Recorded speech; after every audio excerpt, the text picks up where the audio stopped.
ഖബർ വീട്, ഖബർ മണ്ണിനടിയിൽ, വീട് മണ്ണിന് മേൽ. ഒരറ, ഏതാനും മരപ്പലക, അത്രയും മതി ഖബറിന്. വേണമെങ്കിൽ സാമ്പ്രാണി പുകച്ചൊരു പ്രാർത്ഥനയാവാം. 2 മീസാൻ കല്ല്. വീടോ ഒരായുസ്സിൻ്റെ ബലതന്ത്ര ഗോപുരം. സിമന്റ്, കല്ല്, മരം, ദ്രവം, പലയിനം കമ്പി കണ്ണാടികൾ വേണം. പണവും ആസൂത്രണവും ആയുധബലവും വേണം. വായു, വെളിച്ചം, മക്കൾ, മരിച്ചവർ, ഓർമ്മകൾ പശിമയിൽ ചാലിച്ചെടുക്കണം. ഖബറിൽ വെറുതെ കിടന്നാൽ മതി ഖയാമത്തോളം.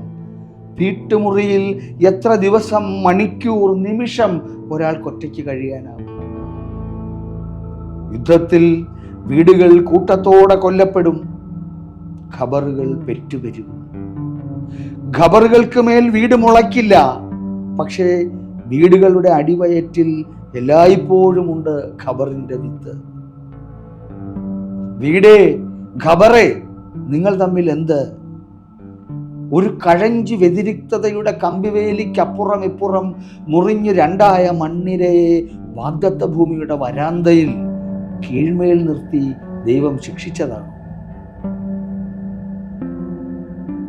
ഇപ്പോൾ ആകാശം ഒരു ഭവന സമുച്ചയം, ഭൂമി ഖബറും. 2 കൈയുമുയർത്തി അവസാന ചന്ദ്രക്കലയുടെ മയ്യത്ത് നിസ്കരിക്കാൻ തുടങ്ങുന്നു നക്ഷത്രങ്ങൾ. അല്ലാഹു അക്ബർ.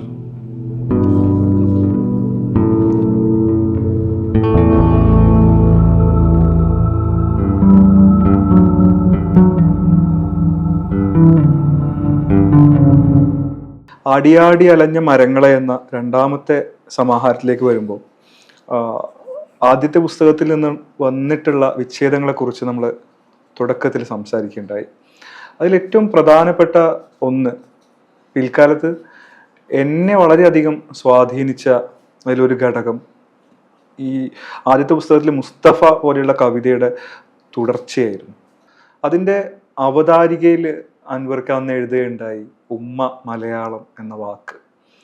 പിൽക്കാലത്ത് കവിത എഴുതി വന്ന എന്നെപ്പോലെ ഒരാൾക്ക് വഴിയിൽ വലിയ വെളിച്ചം തന്ന ഒരു വാക്കായിരുന്നു ഉമ്മ മലയാളം എന്നുള്ള പ്രയോഗം തന്നെ.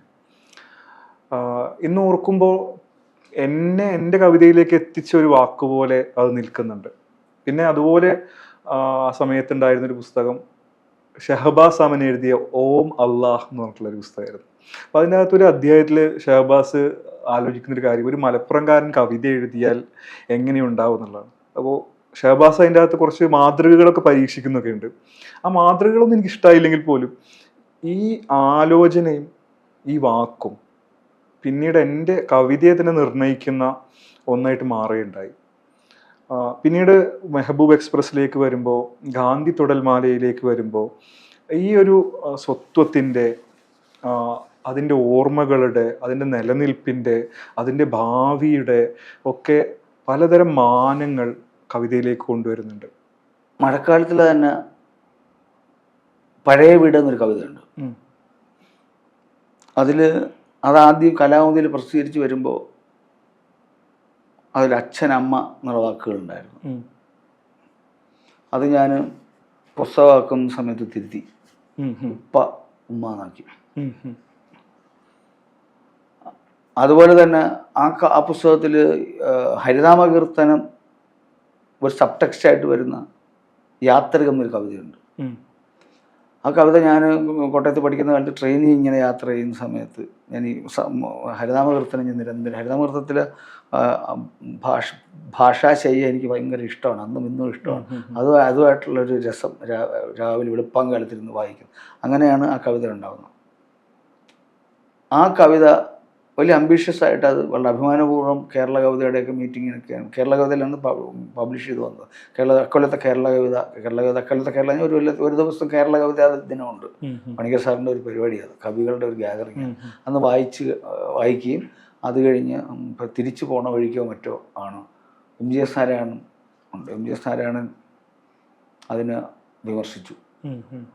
താൻ എന്തിനാണ് ഈ ഹിന്ദു മിത്തോളജി വെച്ച് കവിതയൊക്കെ എഴുതുന്നത്, തനിക്ക് തൻ്റെ സാമുദായിക സ്വത്വം വെച്ചിട്ടൊക്കെ അതൊന്നും ശരിയല്ല എന്ന് പറഞ്ഞു. അങ്ങനെ എനിക്കത് ഇച്ചിരി ഷോക്കിംഗ് ആയിരുന്നു. പക്ഷെ അന്ന് കൂടെ എം ഗംഗാരം മാഷുണ്ട്. ഗംഗാരം മാഷ് പക്ഷേ നിങ്ങൾ ചെറുപ്പക്കാരെ ഇങ്ങനെ നിരുത്സാഹപ്പെടുത്തിയിട്ട് അവരോട് ഇത്രയും ടഫായിട്ട് പെരുമാറുന്നു ഗംഗാരം മാഷ് എന്നെ സപ്പോർട്ട് ചെയ്യാനൊക്കെ പോകും. പക്ഷേ പിന്നീട് എന്നെ അത് ഭയങ്കരമായിട്ട് സ്വാധീനിച്ചു. പിന്നീട് ഞാനത് ആലോചിച്ചു. അതിൽ അദ്ദേഹം പറഞ്ഞതിൽ ശരിയുണ്ടെന്ന് എനിക്ക് മനസ്സിലായി. ചില എൻ്റെ തോന്നൽ അങ്ങനെയായി. അത് അപ്പോൾ മുസ്തഫ എഴുതുന്നതിന് മുമ്പാണെന്ന് ആലോചിക്കണം. ബാബറി മസ്ജിദ് പൊളിച്ച കാലം തന്നെയാണത് വാസ്തവത്തിൽ. ബാബറി മസ്ജിദ് പൊളിഞ്ഞിട്ടൊക്കെ ഉള്ളൂ. ആ ബാബറി മസ്ജിദിന്റെ ആഫ്റ്റർ മാത്ത് ഒരു കൾച്ചറൽ ഷോക്കായിട്ട് നമ്മളെ ബാധിച്ച് തുടങ്ങിയിട്ടില്ല എന്ന് കൂട്ടിക്കൊള്ളുക. നമ്മുടെ ഉള്ളിൽ അന്ന് തുടങ്ങിയിട്ടുള്ളത് ക്രമേണയാണല്ലോ അത് മൗണ്ട് ചെയ്യുന്നത്. ഏതായാലും ആ പീരീഡാണ് കൃത്യം. അത് ഈ കവിത എഴുതുമ്പോൾ അത് പൊളിച്ചിട്ടുണ്ടെന്ന് എനിക്ക് പറയാൻ പറ്റും. 91 92 എന്നെ എഴുതുന്നത്. ഏതായാലും അന്ന് മുതൽ തന്നെ ഈ സ്വത്തുമായി ബന്ധപ്പെട്ട ക്രൈസിസിൽ നമ്മൾ ഇന്ന് പെടുന്നുണ്ടെന്നുള്ളതാണ്. അതുകൊണ്ടാണ് ഞാൻ ധൈര്യപൂർവ്വം, പക്ഷെ ആ ക്രൈസിസിൽ ധൈര്യപൂർവ്വം ഇടപെട്ടെന്നുള്ള ഉദാഹരണമാണ് ഞാൻ ആ കവിത തിരുത്തിയത്, കവിതയുടെ വാക്ക് തിരുത്തിയത്. അച്ഛൻ അമ്മ എന്നുള്ളത് തിരുത്തുന്നത് മാത്രമല്ല, ഉപ്പ എന്നുള്ളത് വാസ്തവത്തിൽ എൻ്റെ ഡെലിബറേറ്റ് ആയ ഒരു തിരുത്താണ്. കാര്യം ഞാൻ ഉപ്പ എന്നല്ല എൻ്റെ ഫാദറിനെ വിളിക്കുന്നത്, വാപ്പ എന്നാണ്. ഉപ്പ ഒരു മലബാറിയൻ വാക്കാണ്. തെക്കോട്ട് ഞങ്ങൾ ആരും ഉപ്പ എന്ന് വിളിക്കാറില്ല. ഉപ്പ എന്ന് വിളിക്കുന്നത് ഗ്രാൻഡ് ഫാദറിനാണ് ഞങ്ങൾ ഉപ്പാന്നൊക്കെ വിളിക്കുന്നത്. പക്ഷെ ഞാൻ ആ മീറ്റർ ശല്യം ചെയ്യാതിരിക്കാൻ വേണ്ടിയാണ് ആ വാക്ക് ഉപയോഗിച്ചത്. വാപ്പ എന്ന് മീറ്റർ ഇടയോടെ നല്ല രസമുള്ള മീറ്ററിലാണ് അത് കവിത പോകണം. അപ്പോഴും അപ്പം നാച്ചുറലി എൻ്റെ സ്വന്തം അനുഭവം എന്നുള്ളതിനേക്കാൾ കൂടുതൽ കേരളീയമായ ഒരു മുസ്ലിം സ്വത്വത്തിൻ്റെ ഒരു പാൻ കേരള മുസ്ലിം സ്വത്വത്തിൽ വന്നോട്ടെ എന്ന് വിചാരിച്ച് തന്നെ ഞാൻ ചെയ്തത്. അതുകൊണ്ടാണ് ഞാൻ ആ വാക്ക് ഉപയോഗിക്കുന്നത്. ഇപ്പോഴാണ് ഞാൻ അങ്ങനെ ഉപയോഗിക്കില്ല. ഇപ്പം ഞാൻ കുറെ കൂടെ എൻ്റെ തന്നെ നേറ്റിവിറ്റി, ഈവൻ കാര്യം മലബാറിലെ മുസ്ലിമിനെയും തെക്കുള്ള മുസ്ലിമിനെയും ഞാനിപ്പോൾ ഡിഫറൻഷിയേറ്റ് ചെയ്ത് കാണാൻ എനിക്കറിയാം. തീർച്ചയായിട്ടും. അപ്പോൾ അതിലേക്ക് നമുക്ക് വരാം. അപ്പോൾ എന്തായാലും അന്ന് അത്തരം ചേഞ്ചുകൾ മഴക്കാലം എന്നുള്ള സമാരത്തിൻ്റെ കാലത്ത് തന്നെ നടക്കുന്നുണ്ട്. അപ്പോൾ അതെല്ലാം അപ്പോഴും ആ പുസ്തകം ഇറങ്ങുമ്പോഴും ഈ പിൽക്കാല കവിതകൾ എഴുതി തുടങ്ങിയ കാലവും കൂടാണ്. ആ രണ്ടാമത്തെ കളക്ഷനിൽ എത്തുമ്പോൾ എനിക്ക് നല്ല ബോധ്യം വന്നൊരു കാലമാണ്. അപ്പോൾ അതുകൊണ്ടാണ് ഞാൻ ആ ബോധ്യത്തിൽ നിന്നാണ് ഉമ്മ മലയാളം എന്നുള്ളത്. മാത്രമല്ല അതിൽ ബഷീറിൻ്റെ ഇൻഫ്ലുവൻസ് ഉണ്ടെന്ന് കൂട്ടിക്കൊള്ളുക. ബഷീറിൻ്റെ പാത്തുമേടാട്ടിന് എഴുതിയ അവതാരിക എനിക്കൊന്ന് സ്വത്വബോധത്തെ സംബന്ധിക്കുന്ന ഇന്ത്യൻ സാഹചര്യത്തിൽ ഇന്ത്യയിലെ മറ്റു ഭാഷകളിൽ നമുക്കറിയില്ല, ഞാൻ വായിച്ചിട്ടില്ല. പക്ഷേ ഈ ബഷീറിൻ്റെ ആ അവതാരിക ഇന്ത്യയിലെ ഈ സബാൾട്ടൺ സ്വത്വബോധങ്ങളെ സംബന്ധിക്കുന്ന പ്രധാനപ്പെട്ട ഒരു ഡോക്യുമെൻ്റാണെന്ന് ഞാൻ കരുതുന്നു. പാത്തുമയുടെ എഴുതുന്ന അവതാരി അത് എൻ്റെ ഇപ്പോൾ പകരം ആനയുണ്ടായിരുന്നു. നോൺ ഡീറ്റെയിൽ ആക്കാൻ വേണ്ടിയിട്ട് റെക്കമെൻഡ് ചെയ്യുകയും അത് ഒരു കേവലം ഒരു ഇത് കുറഞ്ഞ ടെക്സ്റ്റാണെന്നുള്ള നിലയ്ക്കുള്ള വിമർശനം, ഒരു ചെറിയ സാധാരണക്കാരായ മുസ്ലിങ്ങളുടെ എന്തൊക്കെ കാര്യങ്ങൾ, അതൊന്നും വലിയ നോവലൊന്നും അല്ല എന്നുള്ള അതിന് സൈഡ് ലൈൻ ചെയ്യുന്ന പിന്നെ ഒരു നായന്മാരുടെ ഒരു ബഷീറിൻ്റെ ഭാഷയെ പറഞ്ഞു നായന്മാരുടെ ഒരു ചെറിയ റാക്കറ്റ് ഉണ്ടാകുന്നതിനെ കുറിച്ചുള്ള തമാശ കഥ പോലെ അത് എഴുതിയിരിക്കുന്നത്. നിങ്ങൾ പിന്നെ അമ്മ എന്ന് വിളിക്കുന്ന എൻ്റെ ഉമ്മ എന്നൊരു പ്രയോഗമുണ്ട് ബഷീറിൻ്റെ അവതാരിയിൽ തന്നെയാണെന്ന് എൻ്റെ ഓർമ്മ. അതിൽ നിന്നാണ് ഞാൻ വാസ്തവത്തിൽ ഈ ഉമ്മ മലയാളം എന്നുള്ള വാക്കിലെത്തുന്നത്. ആ നിലയ്ക്ക് ഇപ്പം ഈ ഗാന്ധി തൊടൽമാല എന്ന് പറഞ്ഞ കവിതയിലെ ഉമ്മ തന്നെയാണത്. അപ്പം ബഷീറൊക്കെ അന്ന് മുതൽ അതാണ് നമ്മുടെ ഇപ്പം ഇന്ത്യയിലെ മുസ്ലിം അപരവൽക്കരണത്തിന് ബാബറി മസ്ജിദിനോളം മാത്രം ഒന്നും പഴക്കമല്ലല്ലോ ഉള്ളത്. അത് ഇന്ത്യ വിഭജനത്തോളമോ ഇന്ത്യയിലെ സ്വാതന്ത്ര്യ സമരത്തിൻ്റെ ആദ്യ കാലഘട്ടങ്ങളിൽ ഇന്ത്യൻ മുസ്ലിങ്ങളും ഇന്ത്യയിലെ പ്രോ ഹിന്ദുത്വ അല്ലെങ്കിൽ പോലും വിവിധ ഹൈന്ദവ വിഗ്രഹാരാധക സമൂഹങ്ങളും ഒക്കെ കലർന്നിട്ടുള്ള ഒരു കോംപ്ലക്സ് ആയ ഒരു പൊളിറ്റിക്കൽ ആൻഡ് കൾച്ചറൽ സിറ്റുവേഷൻ്റെ ഒരു തുടർച്ചയുണ്ട്, ഒരു നരേറ്റീവ് ഉണ്ട്. അത് മുസ്ലിം ലീഗിൻ്റെ രൂപീകരണത്തിൽ എത്തുന്ന കാലം മുതലേ അതിൻ്റെ ഒബ്വിയസ് ആയ ലക്ഷണങ്ങൾ നമുക്ക് കാണാൻ പറ്റും ഇന്ത്യൻ മുസ്ലിം ലീഗ് ഉണ്ടാകുന്ന മുതൽ. തീർച്ചയായിട്ടും ചില വടക്കൻ പാട്ടുകളിൽ ഇപ്പൊ ഈവൻ സംസ്കൃത കൃതികളിൽ പോലും ഈ ഇസ്ലാമോഫോബിക് ആയിട്ടുള്ള അല്ലെങ്കിൽ മുസ്ലിം വിരോധത്തിന്റെ സാക്ഷ്യങ്ങളുള്ളതായിട്ട് ഞാൻ വായിച്ചിട്ടുണ്ട് പറഞ്ഞതുപോലെ. അതെ, അപ്പം നമ്മൾ ഇസ്ലാമോഫോബിയ എന്നുള്ള വാക്ക് തന്നെ ഉപയോഗിക്കണമെന്നില്ല, അതൊക്കെ പിൽക്കാലത്തുള്ള വാക്കുകളാണ്. ഏതായാലും ഈ അന്യത്വം എന്ന് പറയുക അപരത്വം എന്ന് പറഞ്ഞ സംഗതിക്ക് അങ്ങനെ പഴക്കമുണ്ട്. ആ അപരത്വത്തെ തീർച്ചയായിട്ടും ഗാന്ധിയൊക്കെ നന്നായി മനസ്സിലാക്കിയിരുന്നു. ഗാന്ധി ഖിലാഫത്ത് തന്നെ അങ്ങനെ, ഖിലാഫത്ത് ഈ മുസ്ലിമിനെ അപരവൽക്കരിക്കരുത് എന്നുള്ള ആദ്യത്തെ സ്റ്റേറ്റ്മെൻറ്റാണ് ഖിലാഫത്ത് വാസ്തവത്തിൽ. ഇന്ത്യയിൽ മുസ്ലിമിനെ അപരവൽക്കരിക്കുന്നത് വഴി ഇന്ത്യൻ എന്ന് പറയുന്ന ഇൻറ്റഗ്രേറ്റഡ് ആയ ഒരു ഇന്ത്യൻ സമരത്തിന് അത് തടസ്സമാവും. ആ മുസ്ലിങ്ങൾ ഇന്ത്യയുടെ അവിഭാജ്യ ഘടകമായ ഒരു കൾച്ചറലായ ഒരു നരേറ്റീവാണ് സ്ഥാപിക്കുന്നത് ഗാന്ധി ആ ഖിലാഫത്ത് കൂടെയാണെന്നാണ്. ഗാന്ധി മാത്രമല്ല, ഗാന്ധിയാണ് ഡിബേറ്റിൻ്റെ തുടക്കാരെന്ന് ഞാൻ പറയാം. അപ്പം നമ്മൾ അങ്ങനത്തെ തുടർച്ചയുണ്ട്. അപ്പോൾ ആ തുടർച്ച നമ്മളൊന്നും ശ്രദ്ധിച്ചിരുന്നില്ല. ചില രാഷ്ട്രീയ സാമൂഹിക സാഹചര്യങ്ങൾ, ചില ആ സമയത്ത് ചില മെറ്റഫറുകൾ പൊന്തി വരും നമ്മുടെ ഉള്ളിലേക്ക്, എഴുത്തുകാർക്കുള്ളിൽ. അങ്ങനെ പോസ്റ്റ് ബാബറി പീരീഡിൽ പെട്ടെന്ന് പൊന്തി വരുന്ന ഒരു മെറ്റഫറായി ബഷീറിൻ്റെ ആ ലേഖനവും ആ അവതാരികയും അതിനെ തുടർന്ന് എൻ്റെ തലയിൽ വന്ന ഈ വാക്കും പ്രധാനമാണെന്ന് ഞാൻ കരുതുന്നു. തീർച്ചയായിട്ടും അതാണ് വാക്യം. അതുപോലെ തന്നെ ഇപ്പോൾ മഹ്മൂദ് ദർവീഷിൻ്റെ വിവർത്തകയെക്കുറിച്ചൊരു കവിത അതിലുണ്ട്. പിൽക്കാലത്ത് അടുത്ത സമാഹാരത്തിൽ മെഹബൂബ് എക്സ്പ്രസിൽ ദർവീഷിൻ്റെ തന്നെ ഒരു കവിതയുടെ തുടരെഴുത്ത് ഐഡൻറ്റിറ്റി കാർഡ്, തിരിച്ചറിയൽ കാർഡ് എന്ന നിലക്ക് നടത്തുകയുണ്ടായി. ആ നിലയ്ക്ക് ഈ ഇന്ത്യൻ കോണ്ടെക്സ്റ്റിന് അപ്പുറത്തേക്കും ആ ചിന്തകൾ പോയിട്ടുണ്ടെന്നാണ് എനിക്ക് തോന്നുന്നത്. തീർച്ചയായിട്ടും ഉണ്ട്. അത് കാര്യം ഈവൻ അതിൻ്റെ അകത്ത് കേരള കോണ്ടെക്സ്റ്റും ഇന്ത്യൻ കോണ്ടെക്സ്റ്റും ഉള്ളതിനേക്കാൾ കൂടുതൽ ഈ നിങ്ങൾ റെപ്രസെൻ്റ് ചെയ്യുന്ന നിങ്ങളുടെ സാമൂഹികമായ സ്വത്വം എന്താണെന്നുള്ളൊരു അന്വേഷണം ഉണ്ടല്ലോ. അത് എന്നെ കൊണ്ട് എത്തിക്കുന്ന ഒരു സാമുദായിക മുസ്ലിം, കൾച്ചറൽ ക്രിസ്ത്യൻ എന്നുള്ളൊരു പ്രശസ്തമായ പ്രയോഗമുണ്ട്. കൾച്ചറൽ മുസ്ലിം എന്നുള്ള വാക്ക് നമുക്ക് സോഷ്യൽ സയൻസ് ഒന്നും പഠിച്ച ബാക്ക്ഗ്രൗണ്ട് ഇല്ലാത്തതിൻ്റെ വാക്ക് നമ്മൾ ഉപയോഗിച്ചിട്ടില്ല എന്നുള്ളത്. അതിന് പകരം നമ്മുടെ സാഹിത്യത്തിൽ അത് കൊണ്ടുവരികയാണ്. ശരിക്കും അത് നമ്മുടെ ഒരു കൾച്ചറൽ മുസ്ലിം ഐഡൻറ്റിറ്റി ഉണ്ട്. അതിന് ഗ്ലോബൽ സ്വഭാവമുണ്ട്, നേറ്റീവ് സ്വഭാവമുണ്ട്. പ്രത്യേകിച്ചും ഇത്രയും വലിയ അപരവൽക്കരണം ഓരോ തരത്തിൽ നടക്കുമ്പോൾ അത് കൂടുതൽ പൊന്തി വരും. പ്രത്യേകിച്ചും പിന്നെ ഇതിന് ശേഷം മറ്റേ അമേരിക്കയിലെ വളരെ ദുരന്തം ഉണ്ടായതിനു ശേഷം സെപ്റ്റംബർ 11 ശേഷം നാച്ചുറലി നമ്മുടെ ഇത്തരം ആദികളെല്ലാം ഒരു അന്തർദേശീയവും കൂടെ ആവുകയാണ്. അതിനു മുമ്പ് തന്നെ പലസ്തീൻ ഇഷ്യൂ നമ്മളെ ബാധിക്കുന്നുണ്ട്. എന്നെ അതുപോലെ തന്നെ ബാധിച്ചിട്ടുള്ള സംഭവമാണ് ശ്രീലങ്കൻ ഇഷ്യൂ. ഒരുപക്ഷെ ഞാൻ നേരിട്ട് അതിനെക്കുറിച്ചൊരു കവിത എഴുതിയിട്ടില്ലെങ്കിൽ പോലും വീട് അലമാര അതൊക്കെ അതിനകത്ത് മനുഷ്യരുണ്ട്. ഞാൻ അന്ന സമരത്തിൽ കേരളത്തിൽ ഇന്ത്യയിൽ നടന്ന വളരെ അപൂർവ സമരങ്ങളിലൊന്നാണ്. ഇന്ത്യൻ മിലിറ്ററിക്കാരാണ് ഇന്നാണെങ്കിൽ അകത്ത് കിടക്കും, പുറത്തിറങ്ങൂല. UAP ആയിട്ട് അകത്ത് കിടക്കും. അന്ന് ഞങ്ങൾ രാജ്യദ്രോഹ കുറ്റം ചുമത്തുകയും ഞങ്ങൾ 6 കൊല്ലം കേസ് നടത്തുകയും ചെയ്തിട്ടുണ്ട് വാസ്തവത്തിൽ.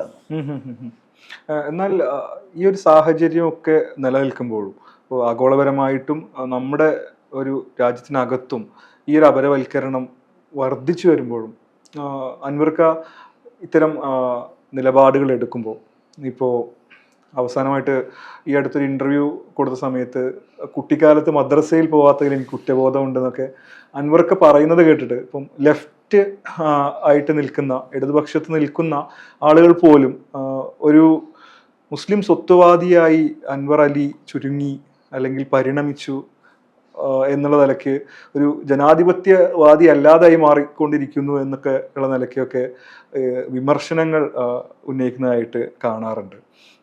ഇതിനോട് പ്രതികരിക്കാൻ ഇപ്പം നീ പറഞ്ഞതിൻ്റെ പോലും ഉണ്ട്. പോലും എന്തിനാ ഇടതുപക്ഷക്കാർ പോലും നമ്മൾ പറയുന്നത്? ഇടതുപക്ഷക്കാരെന്ത് കൊള്ളാമെന്നാണെന്നുള്ള അഭിപ്രായം കൊണ്ടുണ്ട്.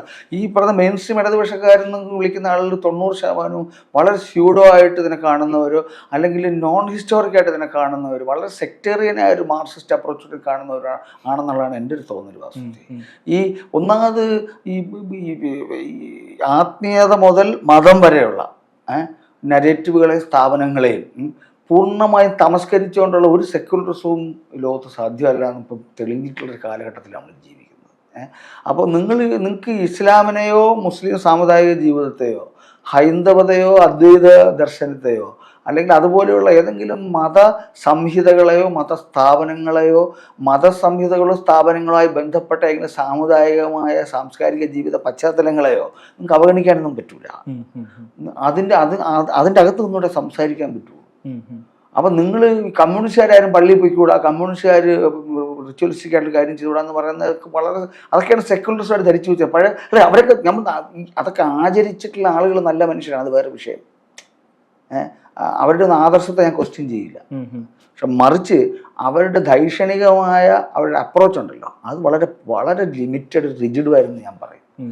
അതുകൊണ്ടാണ് ഒരാൾ മുസ്ലിം സ്വത്വം എന്ന് പറയുന്നത് അവിടെ ഉണ്ടേ. അത് പിന്നെ ഈ ഇമ്പിച്ച് ബാബ ആയാലും ഉണ്ട്, പിന്നെ ഏത് സോക്കോളിൻ്റെ മാർക്സിസ്റ്റ് സെക്കുലർ ബാക്ക്ഗ്രൗണ്ടിൽ നിന്ന് വരുന്നവരായാലും ഉണ്ട്, നമ്പൂരിമാരായാലും നമ്പൂരി കമ്മ്യൂണിസ്റ്റുകാർക്കും ഒക്കെ ഉണ്ട് ഈ പ്രശ്നം, എല്ലാവർക്കും ഉണ്ട്. അപ്പൊ ഈ സ്വത്വ പ്രശ്നം അവഗണിച്ചു എന്നുള്ളത് ആണ് ഈ സ്യൂഡോ സെക്കുലറിസം എന്ന് പിന്നെ മുമ്പ് BJP-കാരും RSS-കാരും ഒക്കെ പറഞ്ഞ സാധനത്തിന് വാലിഡിറ്റി വരുന്നത്. ഇപ്പോഴും മാർക്സ് തന്നെയാണ് നമ്മുടെ ഗോഡെ.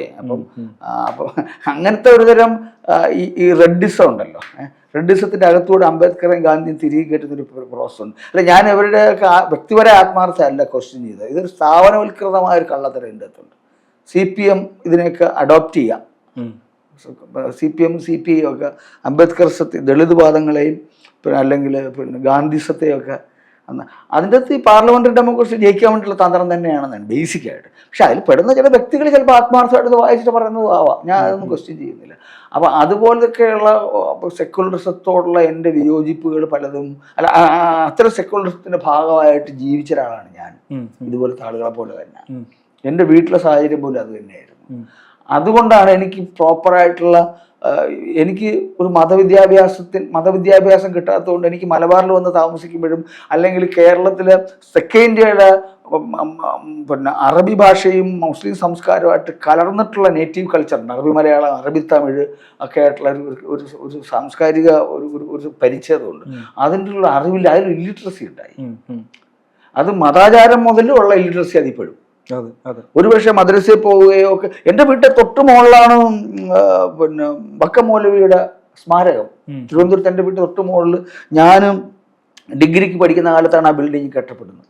അപ്പോഴാണ് ആ സമയത്താണ് വക്കം മൗലവിയെ കുറിച്ച് ഞാൻ പോയി വായിക്കുകയൊക്കെ ചെയ്യുന്നത്, ഡിഗ്രിയൊക്കെ പഠിക്കുമ്പോൾ. അപ്പോൾ എൻ്റെ ഫാദറാണ് പറഞ്ഞത്, അവിടെ ഫൗണ്ടേഷൻ തുടങ്ങിയിട്ട് NGO ആണ്, ഗവൺമെൻറ് ഓർഗനൈസേഷനാണ്. അവിടുത്തെ ഈസാ സാർ എന്ന് പറഞ്ഞ വക്കം മൗലവിയുടെ ഇളയ മകനാണ് അതിൻ്റെ മാനേജർ. അദ്ദേഹത്തെ ഒന്ന് പോയി കാണണം. അപ്പോൾ എൻ്റെ മോനിങ്ങനെ പഠിത്തം കഴിഞ്ഞ് നിൽക്കുന്നുണ്ടെന്ന് ഞാൻ എന്താ അങ്ങോട്ട് വരാൻ പറഞ്ഞു എന്ന് പറഞ്ഞു. ചെന്നപ്പോൾ എൻ്റെ അവിടെ കുറച്ച് നേരം വർക്ക് ചെയ്യാമെന്ന് ചോദിച്ചു. കുറച്ച് പൈസ തരാം, കൂലി തരാം. അപ്പോൾ കുറച്ച് ആദ്യം ടെസ്റ്റ് ഡോസായിട്ട് കുറച്ച് സാധനം ട്രാൻസ്ലേറ്റ് ചെയ്യാൻ തരാം. അറബി മലയാളം അറിയാവുമെന്ന് ചോദിച്ചു. അറബി വായിക്കാൻ അറിയാവുന്നു. ഞാൻ അറിഞ്ഞൂടാ, മതവിദ്യാഭ്യാസം കിട്ടിയിട്ടൊന്നുമില്ല. അവിടെ വാസ്തവത്തിൽ ഇംഗ്ലീഷ് എന്തോ ട്രാൻസ്ലേറ്റ് ചെയ്യുന്നത് ഞാൻ എപ്പോഴും സ്ഥലം വിട്ട് ഞാൻ ഭാഗത്ത് പിന്നെ പോയി. കാര്യം എൻ്റെ ബാക്ക്ഗ്രൗണ്ട് മുഴുവൻ പിന്നെ എനിക്ക് ശാസ്ത്രാർത്ഥ പരിഷത്തിൻ്റെ ഓഫീസിൽ പോയിരുന്ന എനിക്ക് കുറച്ചുകൂടെ ഫീൽ ഓഫ് ഹോം ഉണ്ട്. അവിടെ അതില്ല. അപ്പം എനിക്ക് അന്യമായൊരു സ്ഥലമായിരുന്നു. പിന്നീടാണ് എനിക്ക് മനസ്സിലാവുന്നത് അവിടെ ഈ വക്കം മൗലവിയുടെ വളരെ അപൂർവങ്ങളായ അറബി മലയാളം കളക്ഷൻ ഇരിക്കുകയാണ് അവിടെ. ലോകത്തൊരിടത്തും ഇല്ല ആ സാധനം. അത് അന്യം നിന്ന് പോയ സാധനം എല്ലാം കൂടെ ഈ ഡോക്ടർ ബഷീർ എന്ന് പറയുന്ന യുണൈറ്റഡ് നേഷൻസിൻ്റെ ലേബർ വിങ്ങിൽ ജോലി ചെയ്യുന്ന ഒരു ഫോറിൻ സർവീസ് ഉദ്യോഗസ്ഥൻ ഉണ്ടായിരുന്നു. അദ്ദേഹം റിട്ടയർ ചെയ്ത് വന്നിട്ട് നല്ല വാർദ്ധക്യത്തിൽ നാട്ടിൽ വന്നിട്ട് അദ്ദേഹം ഒരു വക്കത്തിനടുത്തൊരു കടപ്പുറത്ത് ഒരു മുക്കുവ കുടുംബത്തിൽ ജനിച്ച ഒരു മനുഷ്യന്. അയാൾ വക്കം മൗലവിയാണ് അയാളെ കൊണ്ട് പഠിപ്പിച്ചത്. അപ്പോൾ മൗലവി അദ്ദേഹത്തിന് പിന്നെ പകുതി ദൈവവും പകുതി പിതാവുമായിട്ടുള്ള ആളാണ്. അങ്ങേര് വക്കം മൗലവിയോടുള്ള തൻ്റെ സ്പിരിച്വലായ കമ്മിറ്റ്മെൻറ്റ് ഫുൾഫിൽ ചെയ്യാൻ വേണ്ടി എന്തെങ്കിലും ചെയ്യണമെന്ന് തിരിച്ചു വന്ന് കിട്ടിയ റിട്ടയർ ചെയ്ത് വന്നപ്പോൾ കിട്ടിയ പൈസ മുഴുവൻ ഉപയോഗിച്ചിട്ടാണ് ഈ ഫൗണ്ടേഷൻ തുടങ്ങുന്നത്. അപ്പോൾ ഈ ബഷീർ സാറിനെ ഞാൻ ആദ്യം പറഞ്ഞ ഈസാ സാറിൻ്റെ മാനേജർ ആണെങ്കിൽ ബഷീർ സാറാണ് എന്നെ ആദ്യം ഇൻ്റർവ്യൂ ഒക്കെ ചെയ്തുകൊണ്ട് പോകുമ്പോൾ എൻ്റെ വീടിൻ്റെ തൊട്ട് മുകളിൽ. അത് കഴിഞ്ഞ് എല്ലാ കൊല്ലവും അവിടെ വക്കം മൗലവി ഫൗണ്ടേഷൻ്റെ വലിയ സെമിനാറുകൾ നടക്കും. നമ്മുടെ നാട്ടിലെ വലിയ എഴുത്തുകാർ, social science doctor NA Karim, doctor Ayyappa Panicker, പിന്നെ അവരൊക്കെ വരുമായിരുന്നു അവിടെ. ഇന്ത്യയുടെ പല ഭാഗത്തുള്ള അവിടെ വരുമായിരുന്നു. MN വിജയൻ ഒരിക്കൽ അവിടെ പ്രസംഗിക്കാൻ വന്നപ്പോൾ എൻ്റെ വീട്ടിൽ വന്നിട്ടുണ്ട്. എൻ്റെ വീട് തൊട്ട് താഴെയാണെന്ന് പറഞ്ഞിട്ട് വിജയൻ മാഷ് എടുത്ത് ആരോ പറഞ്ഞു അൻവറിൻ്റെ വീട് താഴെ. അപ്പം ഞാൻ വിജയൻ മാഷ് ഇടയ്ക്കിടയ്ക്ക് വിജയൻ മാഷ എന്ന എല്ലാവരുടെയും ഗുരുവാണ്. വിജയൻ മാഷ അവിടെ തലശ്ശേരി പോയി കാണുന്ന ഒരു കാലമൊക്കെയാണ്. ഇപ്പോൾ മാസിക നടന്ന കാലത്ത് മാഷ് വലിയ വാത്സല്യമാണ്, മക്കളെ പോലെ തന്നെ. എൻ്റെ വീട്ടിൽ അപ്പോൾ ഞാനില്ല വന്ന് പാപ്പ എടുത്ത് അപ്പം എന്ത് പരാതി പറഞ്ഞ് അവൻ മിടുക്കനാണ്, അവനെക്കുറിച്ച് നിങ്ങളിങ്ങനെ വിഷമിക്കാൻ ചെയ്യായിരുന്നു, ഉപദേശിയൊക്കെ ചെയ്ത് എനിക്ക് തോന്നുന്നു. അതേപോലെ അങ്ങനെ വക്കം മൗലവിയുടെ പേരിൽ ഒരു ഫൗണ്ടേഷൻ അവിടെ ഫംഗ്ഷൻ ചെയ്യുന്നുണ്ട്. അപ്പോഴപ്പോലും എനിക്ക് ഏലിനേഷൻ ഉണ്ടായിരുന്നു. എനിക്ക് അറബി മലയാളം ടെക്സ്റ്റുകളുടെ പ്രാധാന്യം അറിയില്ലായിരുന്നു. ഇതെല്ലാം കൂടെ ചേർത്ത് വെച്ചിട്ട് വേണം എനിക്കൊരു മുസ്ലിം സാമുദായിക ജീവിതവും അതിൻ്റെ വിദ്യാഭ്യാസവും ഇല്ലാതെ പോയി എന്നുള്ള എൻ്റെ സങ്കടത്തെ മനസ്സിലാക്കി. ഇതിപ്പോൾ ഞാൻ ആറ്റുരവിവർമ്മ അദ്ദേഹത്തിന് ഇൻ്റർവ്യൂ പറയുന്നുണ്ട്, എൻ്റെ മുത്തശ്ശി കൃഷ്ണനെ കുറിച്ചൊരു ശ്ലോകം എഴുതി തരണം എന്ന് പറഞ്ഞിട്ട് ഞാൻ എഴുതി കൊടുത്തിട്ട് ഇപ്പോഴും എനിക്കതിൽ വിഷമമുണ്ട്. എന്നിട്ട് ആരെങ്കിലും ആറ്റുരവിവർമ്മ BJP ആണെന്നോ RSS ആണെന്നോ ഹിന്ദുത്വവാദിയാണെന്നോ പറയാറുണ്ടോ? അല്ലെങ്കിൽ ഹിന്ദു ആണെന്ന് പോലും പറയാറുണ്ടോ? ഇല്ലല്ലോ. ഇതാണ് പ്രിവിലേജ്. ഇത് ഞാൻ പറയുമ്പോൾ, പ്രത്യേകിച്ച് ഈ കാലത്ത് ഞാൻ പറയുമ്പോൾ ഞാൻ ആരായി? ഇതാണ് പ്രശ്നം. ഉത്തരേന്ത്യൻ സംസ്ഥാനങ്ങൾ വെച്ച് നോക്കുമ്പോൾ ഇടകലർന്ന് ജീവിക്കുന്ന ഒരു സമൂഹമാണ് കേരളത്തിലുള്ളത്. പക്ഷേ അതേസമയം ഇപ്പോൾ നേരത്തെ പറഞ്ഞതുപോലെ ഈ മുസ്ലിം സംസ്കാരവുമായി ബന്ധപ്പെട്ടിട്ടുള്ള ഒരു അപരവൽക്കരണമുണ്ട്.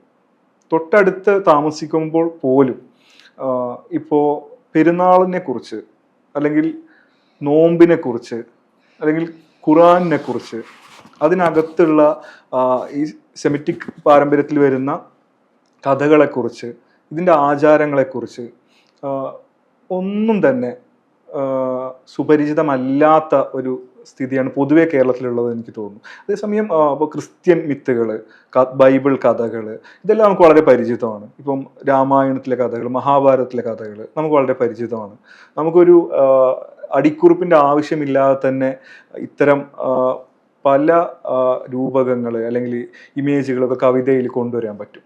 പക്ഷേ ഒരു മുസ്ലിം സാംസ്കാരികപരമായിട്ടുള്ള ഒരു കഥയെ അല്ലെങ്കിൽ ഒരു മിത്തിനെ ഒക്കെ കൊണ്ടുവരുമ്പോൾ നമുക്കിപ്പോഴും അടിക്കുറിപ്പുകൾ ഉപയോഗിക്കേണ്ടി വരുന്നു. അല്ലെങ്കിൽ ഈ ഒരു അപരിചിതത്വം ഇപ്പോഴും നിലനിൽക്കുന്നത് എന്തുകൊണ്ടാണെന്ന് തോന്നുന്നു, ഇങ്ങനെ ഇടകലർന്ന് ജീവിക്കുമ്പോൾ പോലും? ഇതൊരു ഡ്യുവൽ ഇഷ്യൂ ഉണ്ട് ഇതിൻ്റെ അകത്ത്. വളരെ കോംപ്ലക്സ് ആണ്, അത്ര ലളിതമല്ലത്. ഇതിൽ മുസ്ലിം സാമുദായിക ജീവിതത്തിൻ്റെ അടഞ്ഞ് സെക്ലൂഡ് ആയ അവസ്ഥയും ഒരു വശം, അതും കൂടെ നമ്മൾ പരിഗണിക്കാതെ ഈ വിഷയത്തെ തീർച്ചയായിട്ടും. മറിച്ച് അതവിടെ ഓൾറെഡി ഉണ്ടായിരിക്കെ തന്നെ ഈ ഇസ്ലാം മുസ്ലിം അപരവൽക്കരണം ഒരു വലിയ ഇഷ്യൂ ആയിട്ട് വരുമ്പോഴത്തേക്കാണ് ഇത് കൂടുതൽ ഗുരുതരമാകുന്നത്.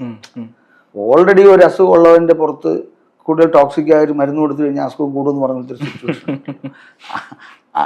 അതുപോലത്തെ ഒരു സിറ്റുവേഷനാണ്. ഇപ്പം മുസ്ലിങ്ങൾ പ്രത്യേകിച്ച് മലബാറിൽ, ഇതൊക്കെ കുറച്ചുകൂടി വ്യത്യാസമുണ്ട്. മലബാറിൽ മുസ്ലിങ്ങൾ കുറച്ചുകൂടെ അടഞ്ഞ ലൈഫ്, അവർ വേറെ സാമൂഹിക ജീവിതത്തിലൊക്കെ ഇടപെടുമായിരിക്കും. സമൂഹത്തിൽ പൊതുവെ പ്രത്യേകിച്ച് മുസ്ലിം ഭൂരിപക്ഷ പ്രദേശങ്ങളിൽ അവർക്കൊരു നല്ല മറ്റു മനുഷ്യരായിട്ട് നല്ല, പ്രത്യേകിച്ചും എനിക്കറിയാം പട്ടാമ്പി ഭാഗത്തൊക്കെ ഇപ്പം നമ്പൂരിമാരും മുസ്ലിങ്ങൾക്ക് നല്ല സൗഹൃദമാണ്.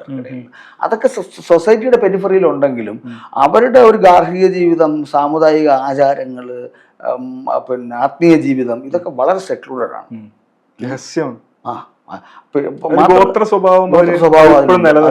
മാത്രമല്ല അതിന് മോഡേണിറ്റി ആയിട്ടുള്ളൊരു അകലമുണ്ട്. ഒരുപാട് പേര് മോഡേണിറ്റിക്ക് വേണ്ടിയിട്ട് സ്ട്രഗിൾ ചെയ്യുന്നൊക്കെ ഉണ്ടാവാം അതിൻ്റെ അകത്ത് പല ഘട്ടങ്ങളിൽ, ഇല്ലെന്ന് ഞാൻ പറയുന്നില്ല. പക്ഷേ ജനറലി മറ്റു സമൂഹങ്ങളെ അപേക്ഷിച്ചിട്ട് ഒരു പക്ഷേ മോഡേണിറ്റിയെ സംബന്ധിക്കുന്ന സ്ട്രഗിൾ കുറച്ചുകൂടെ ദുർബലം ദളിതരായിരുന്നിരിക്കാം. പക്ഷെ ദളിതർക്ക് പോലും ആ വാഞ്ച ഇതിനേക്കാൾ കൂടുതലുണ്ടായിരുന്നു. ഇത് എവരിൽ തന്നെ ഫുൾഫിൽഡ് ആയിട്ടുള്ള ജനത, ഞങ്ങൾ ഞങ്ങളുടെ മദ്രസയിലെ വിദ്യാഭ്യാസം കൊണ്ട് ജീവിച്ചോളാം എന്ന് പറയുന്ന ഒരു തരം ഊറ്റം മൊല്ലാക്കന്മാരുടെയൊക്കെ നേതൃത്വത്തിലുള്ള ഒരു മത പൗരോഹിത്യ സമൂഹമായിട്ട് ഇത് മാറിയിട്ടുണ്ട്, പ്രത്യേകിച്ച് മലബാറിൽ. തിരുവിതാംകൂറിലും ചില പാച്ചുകളുണ്ടെങ്കിൽ തിരുവിതാംകൂറിൽ അഭ്യസ്ത വിദ്യരും ഈ പറഞ്ഞ ലെഫ്റ്റ് സെക്യുലറിസം അതിൻ്റെ സ്വാധീനത്തിൽപ്പെട്ടവരും ഒക്കെ ആയിട്ടുള്ള വലിയൊരു വിഭാഗം കൂടെ ഉണ്ട്. ഞങ്ങൾ പിന്നെ വക്കമ്മോല, ശ്രീനാരായണ പ്രസ്ഥാനത്തിന്റെ തുടർച്ചയാണ് വക്കമ്മോലയുടെ വിദ്യാഭ്യാസ പ്രവർത്തനങ്ങൾ എന്ന് പറയുന്നത്. അപ്പം അതിൽപ്പെട്ടാണ് ഞങ്ങളുടെയൊക്കെ കുടുംബങ്ങൾ എന്ന് പറയുന്നത്. എൻ്റെ ഗ്രാൻഡ് ഫാദർ, എൻ്റെ ഉമ്മയുടെ വാപ്പ വക്കമ്മോലയെ നേരിട്ട് കണ്ടിട്ടുള്ള ആളാണ്. അദ്ദേഹത്തിന് ഓർമ്മയുണ്ട്. ഉമ്മയുടെ വാപ്പ 94 വയസ്സിലാണ് മരിച്ചത്. എൻ്റെ അടുത്ത് പറഞ്ഞിട്ടുള്ളതാണ്, എടാ ഞങ്ങളുടെ മൗലവി പിള്ളേരെ കൊണ്ട് വരും. വലിയ ഫ്യൂഡൽ കുടുംബം, നിങ്ങൾ ഇച്ചിരി നെല്ലും ഒക്കെയുള്ള കുടുംബമാണ്. ഒരു ഇച്ചിരി എക്സ്ട്രാ വരുമാനമുള്ളവരുതെല്ലാം ഒരു കൊച്ചിനെ കൊണ്ട് ഏൽപ്പിക്കും, കടപ്പുറത്തുനിന്നൊക്കെ കുട്ടികളെ കൊണ്ട് ഏൽപ്പിക്കും പഠിപ്പിക്കാനായിട്ട്. അങ്ങനെയുള്ളൊരു വിദ്യാഭ്യാസ പ്രവർത്തനം അവിടെ നടക്കുന്നുണ്ട്. അത് മലബാറിലില്ല. അങ്ങനത്തെ മോഡേണിറ്റി. അപ്പോൾ ഈ പറഞ്ഞാൽ ഈ മോഡേണിറ്റിയോടുള്ള മുസ്ലിം സമുദായത്തിൻ്റെ ഒരു അകൽച്ചയും അവരുടെ ഈ പറഞ്ഞാൽ ഗോത്ര സ്വഭാവമുള്ള ഒരു തരം മതത്തിൻ്റെ മോൾഡിൻ്റെ അകത്ത് ജീവിക്കാനുള്ള ത്വരയും ഒക്കെ വളരെ കൂടുതലായ ഒരു കാരണമാണ്. മറിച്ച് ക്രിസ്ത്യൻ സമൂഹങ്ങൾ എപ്പോഴും മോഡേണിറ്റി കൊണ്ടുവന്നവരാണ്. അവർ കൊളോണിയൽ മോഡേണിറ്റിയുടെ വലിയ തുടർച്ച അവർ സൂക്ഷിക്കുന്നുണ്ട്. അതുകൊണ്ട് തന്നെ ഇപ്പം നമ്മളിപ്പോൾ പോർച്ചുഗീസുകാരും ഡച്ചുകാരും ബ്രിട്ടീഷുകാരും അടങ്ങിയ ഒരു വലിയ മിഡീവൽ ഭൂതകാലം നമുക്കുണ്ട്. അതിൻ്റെ അകത്തെല്ലാം Christianity is a major metaphor in their spiritual life and social life. അതുകൊണ്ട് തന്നെ അത് കുറച്ചുകൂടെ മെയിൻ സ്ട്രീമിൻ്റെ ഭാഗമാണ്. ഒരുപക്ഷെ ഹിന്ദു മിത്തോളജിയെക്കാളും കൂടുതൽ മാന്യതയുള്ളതുമായിരുന്നു. ഈ ആധുനികർക്കിടയിൽ. അതെ അതെ. ബൈബിളൊക്കെ വലിയ കാര്യമാണ്. ബൈബിൾ ഇപ്പൊ പ്രത്യേകിച്ച് ക്രിസ്ത്യാനി അല്ലാത്ത ആൾ ബൈബിൾ കോട്ട് ചെയ്യുമ്പോൾ അതിനെക്കുറിച്ച് ഒരു പ്രൗഢാണ്. ബാലേന്ദ്രൻ ചുള്ളിക്കാരന്റെ എത്ര കവിതകളില് ഒരു ബൈബിൾ കഥകൾ. എന്റെ സാമൂഹിക വരുന്ന തെറ്റോ ശരിയെന്നുള്ള എന്റെ സാമൂഹിക സാഹചര്യം അതാണ് ഞാൻ പറയുന്നത്. അത് സ്വാഭാവികമാണ്. മറിച്ച് ജൂതര് അനക്കടെ പ്രാചീനരായിട്ടുണ്ടായിരുന്ന ചെറിയ ന്യൂനപക്ഷ ജൂതരുണ്ട്. അത് ജൂതരുടെ എലമെന്റ്സ് കുറവല്ലേ, തീരെ നമ്മളിപ്പോ ഇപ്പോഴാണ് പിന്നെ ജൂതര് ചർച്ചാ വിഷയമായിട്ട് വരുന്നത്. അങ്ങനെയൊക്കെയുള്ള വ്യത്യാസങ്ങൾ അതിൽ മുസ്ലിങ്ങൾ വലിയൊരു സമൂഹമായിട്ടും അവര് ഈ ഡ്യുവലായ കാരണങ്ങൾ, ഒന്ന് ഈ മെയിൻ സ്ട്രീം സവർണ ഹിന്ദുത്വം എന്ന് ഞാൻ പറയില്ല, സവർണ ഹൈന്ദവമായ ഒരു നരേറ്റീവായിട്ടാണ്. പ്രത്യേകിച്ച് തിരുവിതാംകൂർ ഹൈന്ദവ രാജ്യം തന്നെയായിരുന്നു. പക്ഷെ മലബാറും വാസ്തവത്തിൽ പിന്നെ ഹിന്ദുക്കളുടെ ഡോമിനേറ്റ്, മലബാർ കലാപത്തിൻ്റെ പോലും എമർജ് ചെയ്തത് ഒരു സംഗതി എന്ന് പറയുന്നത് ഹിന്ദുക്കളാണ് സ്റ്റാൻഡേർഡ്, മറ്റവരെൻ്റെ സൈഡിൽ അപ്പുറത്തുപ്പുറത്തൊക്കെ ഉള്ളവരാണ്. അപ്പം ഒരു പ്രധാന കമ്മ്യൂണിറ്റി എന്നുള്ള നിലയ്ക്ക് അവർ വരത്തരായിട്ടാണ് മുസ്ലിങ്ങളെ എപ്പോഴും പരിഗണിച്ചിരുന്നത്. ഈ രണ്ട് അപ്പുറത്തുപ്പുറത്തുള്ള കാരണങ്ങൾ, വരത്തരായ സമൂഹമായി മലബാറിലും തിരുവിതാംകൂറിലും മെയിൻ സ്ട്രീം ഹൈന്ദവ പിന്നെ പ്രത്യേകിച്ച് വരേണ്യ ഹൈന്ദവർ യുടേതായ അവരുടെ മോഡേണിറ്റി ഉള്ളവരുൾപ്പെടെ, വിദ്യാഭ്യാസം ഉള്ളവരുൾപ്പെടെ മുസ്ലിങ്ങളെ അങ്ങനെ പരിഗണിക്കുന്നത്. മുസ്ലിങ്ങൾ അത് അക്സെപ്റ്റ് ചെയ്തുകൊണ്ട് തന്നെ, അല്ലെങ്കിൽ അതിനെ അക്സെപ്റ്റ് ചെയ്തതിന് മുമ്പ് തന്നെ അവരങ്ങനെ ആയിരിക്കുകയും അവരിലേക്ക് ഒതുങ്ങിക്കൂടിയ ജനതയായിരിക്കുകയും ചെയ്യുന്ന ഇരട്ട കാരണങ്ങളാലായിരിക്കണം. അതാണ് എൻ്റെ, ഞാനൊരു സാമൂഹ്യ ശാസ്ത്രജ്ഞന്റെ ഭാഷയിലൊക്കെ സംസാരിക്കുകയല്ലേ, അങ്ങനെ ആയിരിക്കണം. ഇപ്പോൾ നമ്മൾ പറഞ്ഞു വന്നപ്പോൾ തെളിഞ്ഞു വന്ന കാര്യങ്ങളിലൊന്ന്, ഇപ്പോൾ മലബാറിലുള്ള ഒരു മുസ്ലിം ജീവിതത്തിൽ നിന്നും തികച്ചും വ്യത്യസ്തമായിട്ടുള്ള മറ്റൊരു സാംസ്കാരികപരമായിട്ടുള്ള ജീവിതത്തിലൂടെയാണ് അൻവർക്ക കടന്നു വന്നതെന്നുള്ളതാണ്.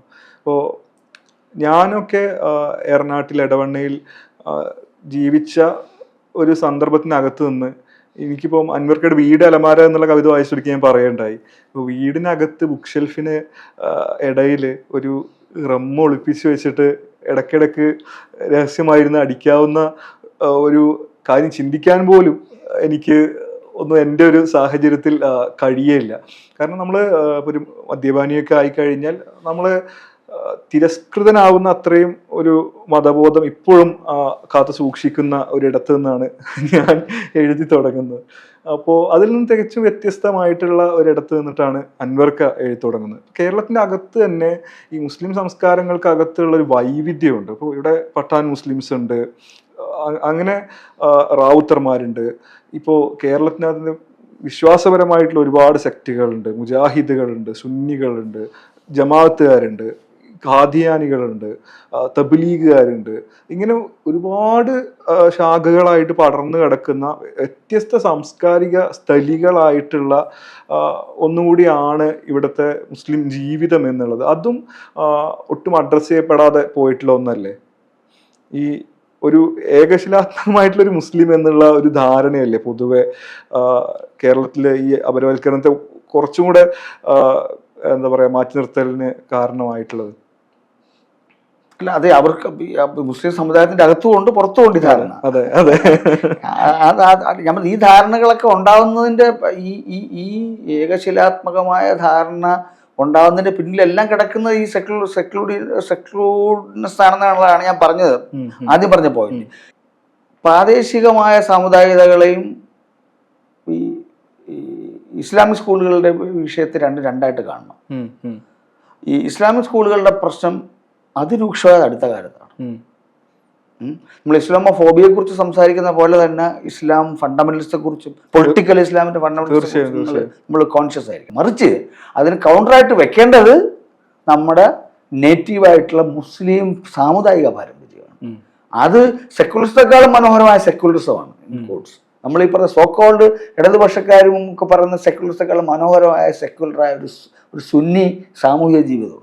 എനിക്കറിയാം ചില മനകളിൽ ചില പ്രത്യേക ദേവിയുടെയൊക്കെ ശക്തിയെ പ്രതിഷ്ഠയൊക്കെയുള്ള സ്ഥലങ്ങളിൽ മുസ്ലിങ്ങൾ വണ്ടി വാങ്ങിച്ച് അവിടെ പോയിട്ട് പിന്നെ നേർന്നിട്ടാണ് പോണത്. പിന്നെ ഈ മുസ്ലിം നേർച്ചകൾ തന്നെയുണ്ട്.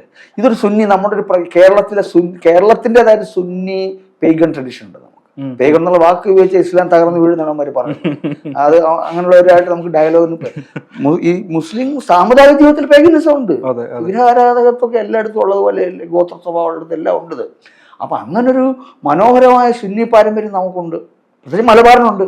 ഇതിനൊരു ഒരു പ്രശ്നം ഞാൻ അതിലേക്ക് തന്നെ മുഴുവൻ പറഞ്ഞില്ല, ഞാൻ പറഞ്ഞാൽ ഒരു വരി കൂടെ പറഞ്ഞ് നിർത്താൻ, ഞാൻ നീണ്ടുപോയെന്ന് തോന്നുന്നു. അല്ല, എഴുത്തുകാരെന്നുള്ളതൊക്കെ ഞാൻ അതിൽ വലിയൊരു കാണുന്നത് മാപ്പിള ലിറ്ററേച്ചറാണ്. അറബി മലയാളം, പ്രത്യേകിച്ച് നമ്മുടെ മൊയ്ൻകുട്ടി വൈദ്യരും ബുൽക്കോട്ടിൽ ഹൈദറും, അത് ഏറ്റവും പുതിയ പി ടി അബ്ദുറഹ്മാൻ വരെയുള്ള കവികളിൽ റെപ്രസെൻ്റ് ചെയ്യുന്ന മനോഹരമായ പാട്ട് കവിതയുടെ ഒരു വലിയൊരു ഒരു അത് ഞാൻ നേരത്തെ പറഞ്ഞതിൻ്റെ ചേർത്ത് പറയാം. വാസ്തവത്തിൽ മദ്രസയിൽ പോയി മദ്രസയിൽ പോയി അറബി ഭാഷയുടെ കുറച്ച് അടുത്ത് ബന്ധമുണ്ടായിരുന്നെങ്കിൽ ഒരുപക്ഷെ ഞാൻ കുറച്ച് മുമ്പേ ഇത് പഠിക്കാൻ ശ്രമിച്ചു തന്നെയായിരുന്നു. അതും കൂടെ ഞാൻ പറഞ്ഞിട്ടുണ്ട്. അറബി മലയാളത്തിന്റെ വലിയ ലിറ്റററി ട്രഡീഷൻ എനിക്ക് മിസ് ചെയ്യുന്നുണ്ട്. ഈ സുന്നി പാരമ്പര്യവുമായിട്ട് ബന്ധപ്പെട്ട് സംസാരിക്കുമ്പോൾ ഈ മുജാഹിദുകളുടെയൊക്കെ ഒരു വരവിന് ശേഷം സംഭവിച്ചിട്ടൊരു വലിയ മാറ്റമായിട്ട് ഞാൻ മനസ്സിലാക്കുന്നത്, ഈ പാരമ്പര്യപരമായിട്ട് ഇവിടെ ഇസ്ലാം വളർന്നു വന്ന രീതിയിൽ നിന്നും മാറിയിട്ട് ഖുറാനിലേക്ക് അല്ലെങ്കിൽ ഹദീസുകളിലേക്ക് കുറച്ചും കൂടെ പ്യൂരിറ്റൈൻ ആയിട്ടുള്ള ഒരു സ്വഭാവത്തിലേക്ക് അത് മാറുന്നുണ്ട്. അതിന് ഇവിടെ ഉണ്ടായിട്ടുള്ള സാംസ്കാരികപരമായിട്ടുള്ള ഇടകലർച്ചകളേക്ക് അത് റദ്ദ് ചെയ്യുന്നുണ്ട്. ഇപ്പോൾ എൻ്റെ നാട്ടിൽ, എൻ്റെ വീട്ടിൽ തൊട്ടടുത്തുള്ള പള്ളി മുൻപൊരു സുന്നി പള്ളിയായിരുന്നു. അത് അവിടെ മക്ബറകൾ ഉണ്ടായിരുന്നു. ആ മക്ബറകൾ പൊളിച്ചിട്ടാണ് അവിടെ ഈ പറഞ്ഞ മുജാഹിദുകൾ വരുന്നത്. അപ്പോൾ എൻ്റെ വീടിൻ്റെ അടുത്ത് തൊട്ട് മുമ്പിൽ ഒരു 3-4 പതിറ്റാണ്ട് മുമ്പ് നടന്നിട്ടുള്ള ഒന്നാണത്. ഇപ്പോൾ സുന്നി പാരമ്പര്യത്തിൻ്റെ അകത്ത് ഉള്ള കലാരൂപങ്ങൾ, ഈ പറഞ്ഞ അറബി മലയാളത്തിൻ്റെ അകത്തുള്ള സാഹിത്യം, ഇതൊക്കെ ഉണ്ടായിരിക്കുമ്പോൾ പോലും അതിനകത്തുള്ള ഒട്ടും മോഡേണൈസ് ആവാൻ തയ്യാറല്ലാത്ത ഒരു മനോഭാവം കൂടിയുണ്ട്. ഇപ്പോൾ സ്ത്രീകളുടെ കാര്യത്തിൽ, ഇപ്പോൾ സ്വാതന്ത്ര്യത്തിൻ്റെ കാര്യത്തിൽ വളരെ പരിമിതമായ ചിന്തകൾ കൊണ്ട് ജീവിക്കുന്ന, അത് പ്രൊമോട്ട് ചെയ്യുന്ന, അത് പ്രസംഗിക്കാൻ പൊതുസ്ഥലത്ത് പറയാൻ പോലും ഇന്നും യാതൊരു മടിയും കാണിക്കാത്ത വലിയ നേതാക്കളുള്ള ഒരു വിഭാഗം കൂടിയാണത്. ഒരു വശത്ത് ഈ ഒരു ഗുരുതരമായിട്ടുള്ള പ്രശ്നം നിലനിൽക്കുന്നുണ്ട്, അതേസമയം അതിൻ്റെ അകത്താണ് ഈ പറഞ്ഞിട്ടുള്ള സാംസ്കാരികപരമായിട്ടുള്ള വേരുകളുള്ളത്, അതിൻ്റെ വൈവിധ്യമുള്ളത്. അല്ല, അതിൽ ഇപ്പം നമ്മൾ ആരെയാണ് അഡ്രസ്സ് ചെയ്യുന്നത്, നീ ഇപ്പം നിന്നെ അഡ്രസ്സ് നീ നിന്നെ ഞാൻ എന്നെയും അഡ്രസ്സ് ചെയ്യുന്ന സമയത്ത് നമുക്ക് ഈ സുന്നി പാരമ്പര്യത്തിൻ്റെ ഭംഗികൾ ആണ് നല്ലത്. എന്നെ സംബന്ധിച്ചിടത്തോളം ഞാനിപ്പം ബഹദ് പറയുന്ന ഒരു സുന്നി പ്രീസ്റ്റ്, മറ്റേ നല്ല മദ്യം കിട്ടും മറ്റേ അത് വിശ്വസിക്കുന്ന ആളല്ലല്ലോ, അല്ലല്ലോ, മനസ്കരായ ആളല്ലല്ലോ ഞാൻ. അപ്പൊ എനിക്ക് ഇതിന്റെ അനേകം നാടൻ പാട്ടുകളുടെ പാരമ്പര്യം, പിന്നെ റിച്വൽസിന്റെ പാരമ്പര്യം, ഇത് പിന്നെ ഈവൻ കുത്തറാത്തി പോലത്തെ ആചാരങ്ങളുടെ പോലും അതിന്റെ കലാത്മകമായ വശം, ഇങ്ങനെയൊക്കെയുള്ള കാര്യങ്ങളിലുള്ള താല്പര്യം മാത്രം എടുക്കാം എൻ്റെ പോലെ. പക്ഷെ ഞാനൊരു സമുദായം എന്നുള്ളതിലേക്ക് മുസ്ലിങ്ങളുടെ മോഡേണിറ്റിയെ കുറിച്ചിട്ടുള്ള പൊതു വേദിയിൽ ഡിബേറ്റ് ചെയ്യേണ്ടി വരുമ്പോൾ, അതിന് വേണ്ടിയിട്ട് പ്രവർത്തിക്കേണ്ടി വരുമ്പോൾ ഈ നീ പറഞ്ഞ അതേ പ്രശ്നങ്ങളൊക്കെ ഫേസ് ചെയ്യേണ്ടി വരും. പക്ഷെ അതിന് പകരം ഈ സുന്നി പാരമ്പര്യത്തിലുള്ള പ്രീസ്റ്റ്ഹുഡുമായിട്ട് ബന്ധപ്പെട്ടിട്ടുള്ള പ്രാകൃതമായ മോഡേണിറ്റിയില്ല, പ്രീ മോഡേൺ എന്നുള്ള വാക്ക് പോലും അല്ല, വളരെ ഇല്ലിറ്ററേറ്റ് ആയിട്ടുള്ള, ലോകത്തൊക്കെ ഇല്ലിറ്ററസിയുടെ പ്രചാരകരായി മാറുന്ന ഒരു സുന്നി പാരമ്പര്യത്തിന് കൗണ്ടറായിട്ട് മറ്റതിനെ വെക്കുമ്പോഴുള്ള കുഴപ്പമെന്ന് വെച്ച് കഴിഞ്ഞാൽ അത് ഇതിനേക്കാൾ അപകടം പിടിച്ചൊരു സാധനമായി ആണ് വാസ്തവത്തിൽ ഈ മുജാഹിദ് പാരമ്പര്യവും. അപ്പം സലഫി പള്ളികൾ, എൻ്റെ ഫാദറിൻ്റെ കുടുംബ വീട്ടിലിരിക്കുന്ന തൊട്ടപ്പുറത്ത് സലഫി പള്ളിയുണ്ട്. എൻ്റെ പല കസിൻസും അതിൻ്റെ അടുത്ത്, അവർ നമ്മൾ ഡയലോഗിനൊന്നും തയ്യാറൊന്നുമല്ല, അവരതൊക്കെ വിശ്വസിക്കുക. ബാക്കിയുള്ളവർക്ക് പുച്ഛമാണ്. അവർ അവരുടെ മുഖത്തെ പുച്ഛത്തിൻ്റെ അർത്ഥം എന്ന് അറിയാം, പരിച്ചങ്ങ് ചെല്ല് കാണാനാണ്. അവർ കോൺഫിഡൻ്റ് ആണ്. അപ്പം ആ ടൈപ്പ് വിശ്വാസികളുമായിട്ട് കമ്മ്യൂണിക്കേറ്റ് ചെയ്യാൻ പറ്റില്ല. അതുകൊണ്ട് ഇപ്പം ഒരു റൈറ്റർ എന്നുള്ള നിലയ്ക്ക് ഒരു പൊതു അല്ലെങ്കിൽ ഒരു പബ്ലിക് ഇൻ്റലക്ച്വൽ എന്നുള്ള നിലയ്ക്ക് ഒരാൾ ആലോചിക്കുകയാണെങ്കിൽ he should communicate with the good Sufi traditions in the Sunni sect. കേരളത്തിൽ സുന്നി പാരമ്പര്യത്തിൽ ഒരു സൂഫി എലമെൻ്റ് ഉണ്ട്, ഒരു ആർട്ടിസ്റ്റിക് എലമെൻ്റ് ഉണ്ട്. ഇവിടുത്തെ മറ്റ് സമുദായം, കേരളം ഒരു കലർപ്പ് സമൂഹമാണ്, ഹിന്ദുക്കളും പലതരം ജാതി സമൂഹങ്ങളൊക്കെ, അതിൻ്റെ അകത്തൊക്കെ ഉണ്ടായി വന്നിട്ടുള്ള കലകളും ഒക്കെ ഉണ്ട്. നമുക്ക് തന്നെ മറ്റ് സമുദായങ്ങളുമായിട്ട് ബന്ധപ്പെട്ടിട്ടുള്ള കൾച്ചറിൻ്റെ ഇടപെടാനുള്ള സ്പേസസ് ഉണ്ട്. ആ സുന്നി സ്ട്രെങ്തിൻ്റെ അകത്ത് പണിയെടുക്കണം. മറ്റേ നിരന്തരം എഴുതിക്കൊണ്ടിരിക്കേണ്ട കാര്യമൊന്നുമില്ല, അത് അവർക്ക് നടന്നോട്ടേ. അതൊരു സാമുദായിക പ്രശ്നമാണ്, അത് പെട്ടെന്ന് പരിഹരിക്കാനും നോക്കില്ല. പക്ഷേ നിരന്തരം അതിനിപ്പം പിന്നെ ഇച്ചിരി സെൻസിറ്റീവായ വിഷയമാണ്. ഇപ്പം നമ്മളിപ്പം നീ അതിനെക്കുറിച്ച് എഴുതിയിരുന്നല്ലോ, ഈ പെൺകുട്ടികളെ വിളിക്കാതെ കവിയരങ്ങ് നടത്തി നീ അതിനെ സ്വയം ന്യായീകരിച്ച് നീ എഴുതിയത്, നീ അത് എഴുതണ്ടായിരുന്നു എനിക്ക് തോന്നിയത് വായിച്ചപ്പം. പക്ഷെ പിന്നീട് ഞാൻ ആലോചിച്ചപ്പോൾ നീ എഴുതിയിട്ട് കുഴപ്പമൊന്നുമില്ല. വാസ്തവത്തിൽ അവരുമായിട്ട് ഇപ്പോൾ യുദ്ധത്തിന് പോകേണ്ട കാര്യമില്ല, അവരുമായിട്ട് ഡിബേറ്റ് പബ്ലിക്കായിട്ട് നടത്തേണ്ട കാര്യമില്ല.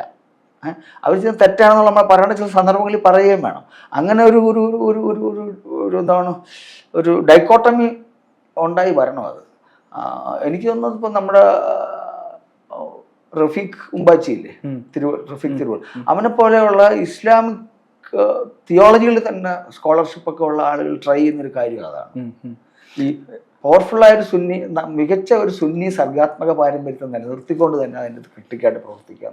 അതെ, കേരളത്തിൻ്റെ അകത്തുള്ള ഒരു മുസ്ലിം അപരവൽക്കരണത്തെക്കുറിച്ച് സംസാരിക്കുമ്പോൾ ഈ പ്രത്യേകിച്ച് മലബാർ ഏരിയയിലുള്ള മുസ്ലിങ്ങൾക്കിടയിൽ സംഭവിച്ച ഗൾഫ് പ്രവാസം, അതിനുശേഷം ഉണ്ടായിട്ടുള്ള സാമ്പത്തികമായിട്ടുള്ള പുരോഗതി, ഈ കേരളത്തിൻ്റെ അകത്തുള്ള ഒരു മുസ്ലിം അപരവൽക്കരണത്തിൻ്റെ ഒരു കാരണമായിട്ട് എനിക്ക് തോന്നിയിട്ടുള്ള ഒരു കാര്യം അതാണ്. ഈ പെട്ടെന്ന് ഉണ്ടായിട്ടുള്ള ഈ സാമ്പത്തികപരമായിട്ടുള്ള പുരോഗതിയിലോ ഈ സാമൂഹികപരമായിട്ടുണ്ടായിട്ടുള്ള ഒരു വളർച്ചയിലോ വന്നിട്ടുള്ള ഒരു അസൂയയുടെ ഒരു ഘടകം അതിലുണ്ട് എന്നാണ് എനിക്ക് തോന്നുന്നത്. ഈ ആ ഒരു കാലത്തെ അഡ്രസ്സ് ചെയ്തുകൊണ്ട് കൂടിയാണ് അൻവർക്ക കൊണ്ടോട്ടി എയർപോർട്ടിൽ നിന്ന് വെള്ളിയാഴ്ച ഉച്ചയ്ക്ക് അവിശ്വാസിയായിട്ടുള്ള ഒരു ഇടത്തരം വിമാനം ടേക്ക് ഓഫ് ചെയ്യുമ്പോൾ എന്നുള്ള ദീർഘ കവിത എഴുതുന്നത്. എൻ്റെ ഓർമ്മ ശരിയാണെങ്കിൽ ഞാൻ ആദ്യം കേൾക്കുന്ന ഒരു അൻവർ അലി കവിതയും അതായിരിക്കണം. അതിൻ്റെ കവിതയുടെ ഭാഷയും അത് അവതരിപ്പിക്കുമ്പോൾ ഉള്ള ശൈലിയും ഒക്കെ എന്നെ ആ സമയത്തെ വല്ലാതെ ആകർഷിക്കുകയുണ്ടായി. പക്ഷെ അതേസമയം എനിക്ക് അതിൻ്റെ നോട്ടത്തിൽ അന്ന് ഒരു പ്രശ്നം തോന്നിയിരുന്നു എന്ന് മാത്രമല്ല, അതൊട്ടും അനുതാപപൂർവമായിട്ടുള്ളൊരു നോട്ടം ആയിരുന്നുമില്ല. കുറെ കൂടെ ഞാൻ നേരത്തെ ആദ്യം പറഞ്ഞതുപോലെ ഉണ്ടായിട്ടുള്ളൊരു പൊതുബോധത്തിൻ്റെ ഒരു അലയൊലി ആ കവിതയുടെ സമീപനത്തിലോ നോട്ടത്തിലുള്ളതായിട്ട് എനിക്ക് തോന്നിയത്. ഞാൻ അൻവർക്കയായിട്ട് തന്നെ മുമ്പ് സംസാരിച്ചിട്ടുള്ള ഒരു വിഷയം കൂടിയാണത്. ഇന്ന് ആ കവിതയെ എങ്ങനെയാണ് അൻവർക്ക് സമീപിക്കുന്നത്? അത് എഴുതി തീർത്ത ഒരു മൊമെൻ്റ് അല്ലെങ്കിൽ തൊട്ട ദിവസങ്ങളിലെ വായിച്ച് കേൾപ്പിക്കുമ്പോഴൊക്കെ ഉള്ള ഒരു ഒരു ഒരു ഊറ്റമുണ്ട് എനിക്ക്. അത് നല്ല കവിത എന്നുള്ള തോന്നലാണ് ഈ ഊറ്റം ഉണ്ടാക്കുന്നത്. ആ ഊറ്റത്തിൽ ഒരംശം നഷ്ടപ്പെട്ടു. കുറച്ച് കുറെ കാലം വരെ അതുണ്ടായിരുന്നു. നഷ്ടപ്പെട്ടത് കവിതയുടെ ക്വാളിറ്റിയെക്കുറിച്ചല്ല, അതിനെക്കുറിച്ച് പിന്നെ അങ്ങനെ ബോധപ്പെടുന്നു. കുറച്ച് കഴിയുമ്പോൾ നമ്മൾ അതങ്ങ് വിടും. അത് നല്ലതായാലും ചീത്തയായാലും വിരോധമില്ല എന്നാവും.